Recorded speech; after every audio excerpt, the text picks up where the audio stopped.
नीलाञ्जनसमाभासं रविपुत्रं नियमाग्रजं छायामार्तण्डसम्भुतं तं नमामि शनैश्चरम् नीलाञ्जनसमाभासं रविपुत्रं नियमाग्रजं छायामार्तण्डसम्भुतं तं नमामि शनैश्चरम् नीलाञ्जनसमाभासं रविपुत्रं नियमाग्रजं छायामार्तण्डसम्भुतं तं नमामि शनैश्चरम् नीलाञ्जनसमाभासं रविपुत्रं नियमाग्रजं छायामार्तण्डसम्भुतं तं नमामि शनैश्चरम्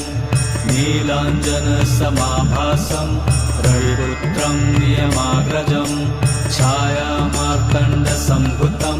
तं नमामि शनैश्चरम्